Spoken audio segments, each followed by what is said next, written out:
Sebelum ke materi, perkenalkan nama saya Agatha Diaksa Ahnaf, nomor absen 2, ada Arjiu Laksono absen 16, dan ada Rafif Fandi Susilo absen 27.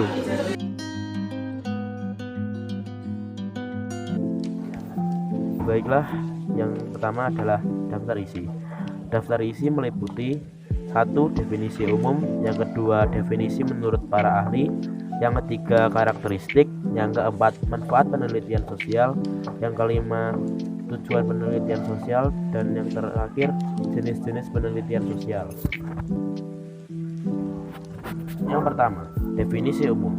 Definisi umum dari penelitian sosial adalah suatu upaya ilmiah yang memiliki tujuan untuk menganalisis maupun mempelajari berbagai gejala maupun realitas fenomena sosial yang terjadi dalam masyarakat. Yang kedua, definisi menurut para ahli. Yang pertama, menurut Suyono Sukamto, pengertian penelitian sosial menurut Suyono Sukamto adalah kegiatan ilmiah yang didasarkan pada analisis sistematis, metodologis, dan konsisten. Yang kedua, menurut Sutrisno Hadi. Sutrisno Hadi menjelaskan bahwa pengertian penelitian sosial sebagai sebuah rangkaian usaha untuk memperoleh informasi, menggali lebih dalam, mengembangkan sekaligus memperluas dan menguji kebenaran dari sesuatu yang telah ada, tapi masih diragukan kebenarannya. Karakteristik penelitian sosial. 1. Menyusun penelitian sosial harus dilakukan dengan cara sistematis. 2. Penelitian sosial adalah keseluruhan dari kajian dalam riset yang memiliki sifat logis serta masuk akal. 3. Riset yang dilakukan oleh peneliti dalam penelitian sosial berdasarkan pada metode yang kebenarannya telah diakui. Yang keempat adalah manfaat penelitian sosial. Penelitian sosial memiliki berbagai manfaat, yaitu yang pertama, sebagai sarana untuk mengembangkan ilmu pengetahuan, yang kedua, memberikan penjelasan ilmiah, dan yang ketiga, dapat menjawab permasalahan. Tujuan penelitian sosial. 1. Verifikasi atau pengujian. Penelitian sosial dilakukan oleh peneliti untuk mencapai tujuan agar dapat membuktikan kebenaran sekaligus berfungsi untuk menguji kembali berbagai temuan tentang pengetahuan yang sebelumnya sudah ada. 2. Eksploratif, penjajakan. Penelitian sosial juga berfungsi untuk mengisi ketika ada kekosongan tentang pengetahuan yang belum ada sebelumnya, sehingga penelitian dan penemuan terbaru yang akan menjadi referensi dan dapat menambahkan kasanah keilmuan sosiologi. 3. Pengembangan. Tujuan dan fungsi dari penelitian sosial yang terakhir adalah agar dapat mengembangkan pengetahuan dengan lebih rinci dan dapat memanfaatkan pengetahuan yang telah ada sebelumnya dengan lebih baik atau lebih sempurna. Jenis-jenis penelitian sosial. 1. Berdasarkan metode.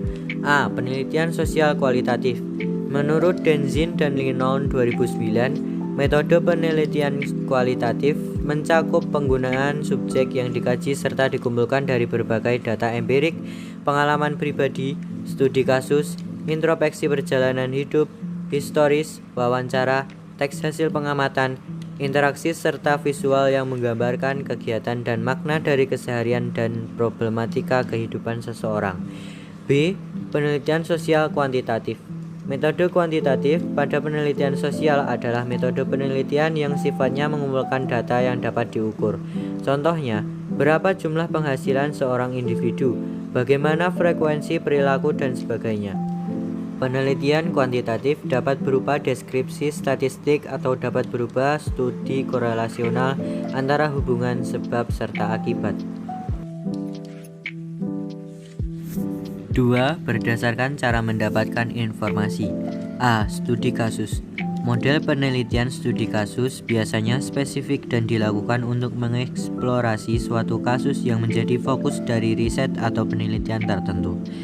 Dari data yang didapat oleh peneliti hanya berfungsi untuk mengkonfirmasi atau mengkonfrontasi dari hipotesis atau teori yang telah dibuat sebelumnya. B. Penelitian deskriptif.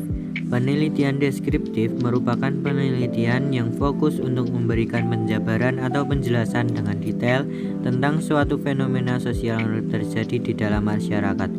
Penelitian deskriptif memiliki tujuan untuk menjawab bagaimana suatu fenomena sosial dapat terjadi.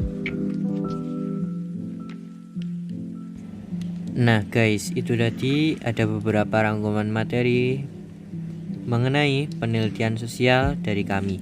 Dan apabila masih ada banyak kurangnya, mohon dimaafkan. Sekian, wassalamualaikum warahmatullahi wabarakatuh.